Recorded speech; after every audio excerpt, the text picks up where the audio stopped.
Good morning student, welcome to Amrit senior secondary school. Dear students, पिछली videos में हमने देखा कि पाजेब के खो जाने का शक जो है बंसी के ऊपर भी जाता है, चुन्नू पर भी जाता है, पर अधिकतर जो शक है वो आशुतोष पे जाता है।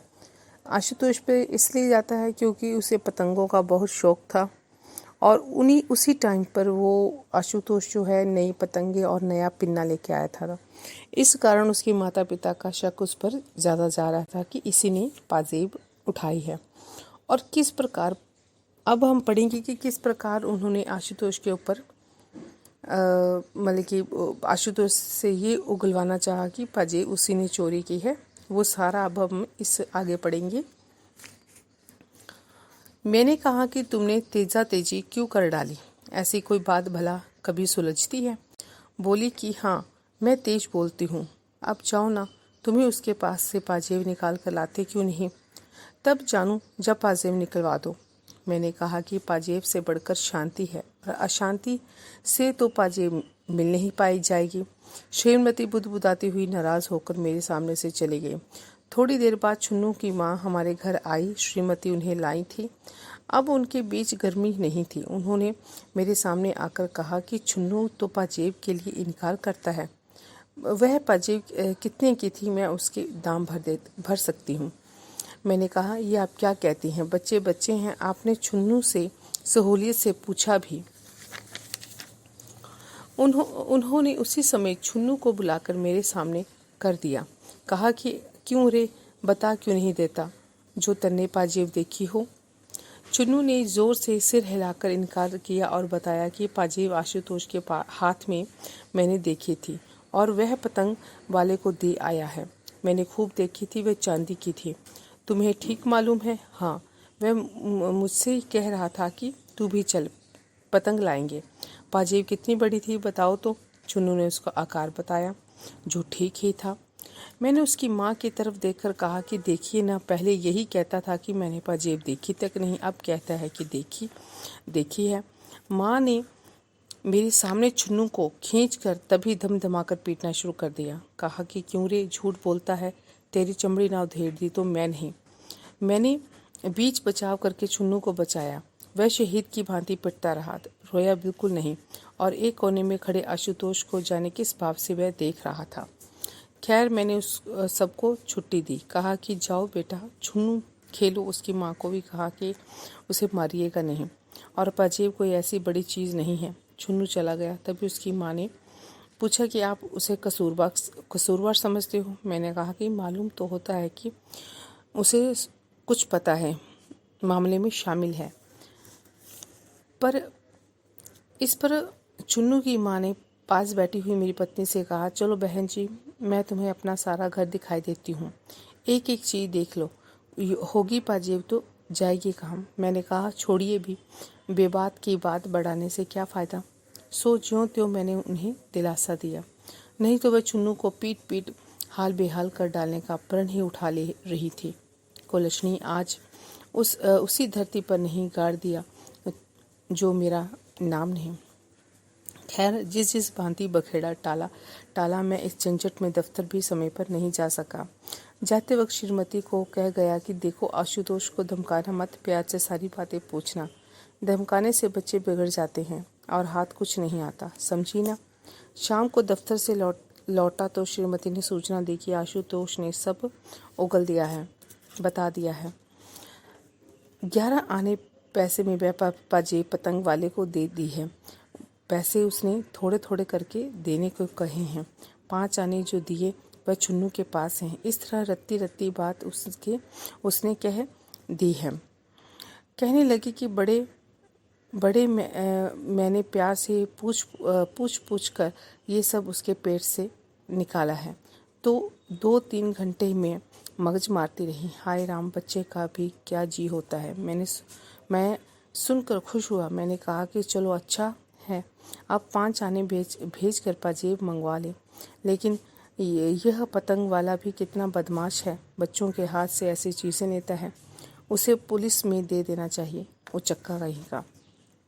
फिर मैंने पूछा कि आशुतोष कहाँ है।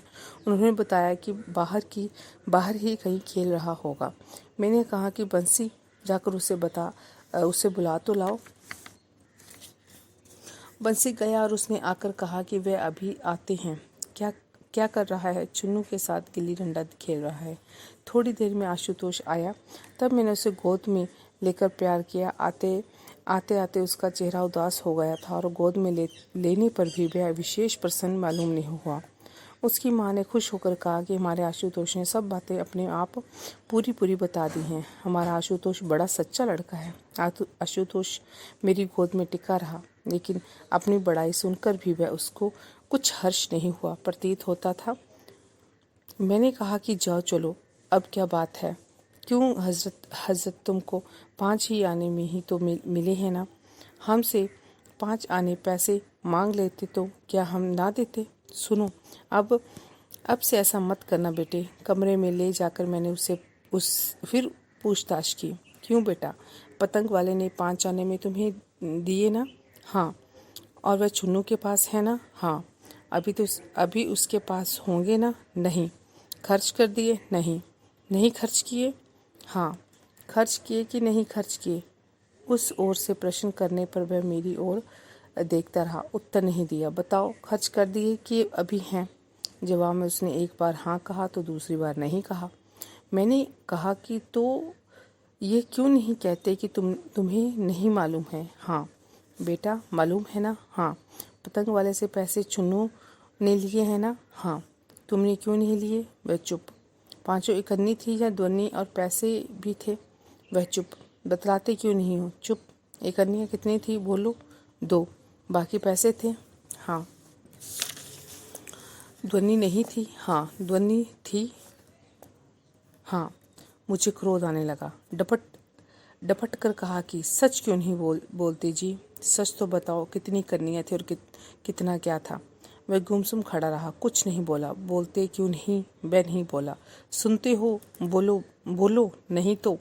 आशुतोष डर गया और कुछ नहीं बोला। सुनते नहीं मैं क्या कह रहा हूँ? इस बार भी वह नहीं बोला और मैंने पकड़कर उसके कान खींच लिए। वह बिना आंसू लाए गुमसुम खड़ा रहा। अब भी नहीं बोलोगे? वह डर के मारे पीला हो गया, लेकिन बोल नहीं सका। मैंने जोर से बुलाया, बंसी, जहाँ आओ, इसको ले जाकर कोठरी में बंद कर दो। बंसी नौकर उसे उठाकर ले गया और कोठरी में मूंद दिया। 10 मिनट बाद मैंने फिर उसे पास बुलाया। उसका मुंह सूजा हुआ था, बिन कुछ बोले उसके होंठ हिल रहे थे। कोठरी में बंद होकर भी वह रोया नहीं। मैंने कहा, क्यों रे, अब तो अक्ल आई? वह सुनता हुआ गुमसुम खड़ा रहा। अच्छा, पतंग वाला कौन सा है, दाईं तरफ वाला या चौराहे वाला? उसने कुछ होंठों में ही बड़बड़ा दिया, जिसे मैं कुछ ना समझ सका। वह चौराहे वाला? बोलो। हाँ। देखो, मैं अपने चाचा के साथ चले जाओ, बता देना कि कौन सा है, फिर उसे स्वयं भुगत लेंगे। समझते हो ना? ये कहकर मैंने अपने भाई को बुलवाया, सब बात समझाकर कहा, देखो, 5 आने के पैसे ले जाओ। पहले तुम दूर रहना। आशुतोष पैसे ले जाकर उसे देगा और अपनी पाजेब मांगेगा। अब अव्वल तो वह पाजेब लौटा ही देगा, नहीं तो उसे डांटना और कहना कि तुम्हें पुलिस के सुपुर्द कर दूंगा। बच्चों से माल ठगता है, समझे? डरने की ज़रूरत नहीं। और आशुतोष, अब जाओ, अपने चाचा के साथ जाओ। वह अपनी जगह पर खड़ा था, सुनकर भी टस से मस होता दिखाई नहीं दिया। नहीं जाओगे? उसने सिर हिला दिया कि नहीं जाऊंगा। मैंने तब उसे समझाकर कहा कि भैया, घर की चीज़ है, दाम लगे हैं। भला 5 आने में रुपये का माल किस के हाथ खो दोगे? जाओ, चाचा के संग जाओ, तुम्हें कुछ नहीं कहना होगा। हाँ, पैसे दे देना और अपनी चीज़ वापस मांग लेना। दे नहीं दे, तुम्हारा इसमें कोई सरोकार नहीं। सच है ना बेटे? अब जाओ। पर वह जाने को तैयार ही नहीं दिखा। मुझे लड़के की गुस्ताखी पर बड़ा बुरा मालूम हुआ। बोला, इसमें बात क्या है? इसमें मुश्किल कहाँ है? समझाकर बात कर रहे हैं सो समझता ही नहीं, सुनता ही नहीं। मैंने कहा कि क्यों रे, नहीं जाएगा? उसने फिर से सिर हिला दिया कि नहीं जाऊंगा। मैंने प्रकाश, अपने छोटे भाई को बुलाया, कहा, प्रकाश, इसे पकड़ कर ले जाओ। प्रकाश ने उसे पकड़ा और आशुतोष अपने हाथ पैरों से उसका प्रतिकार करने लगा।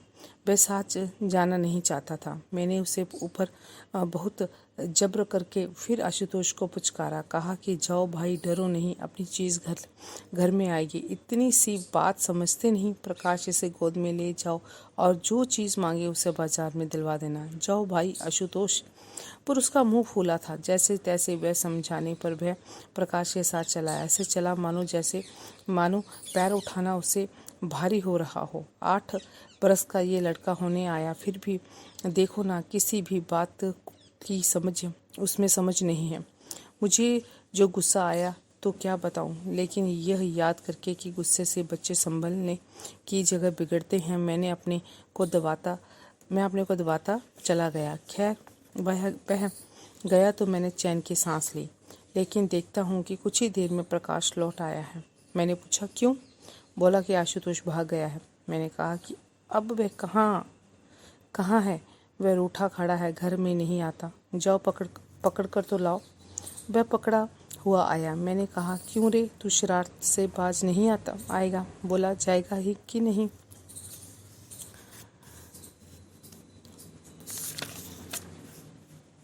वह नहीं बोला।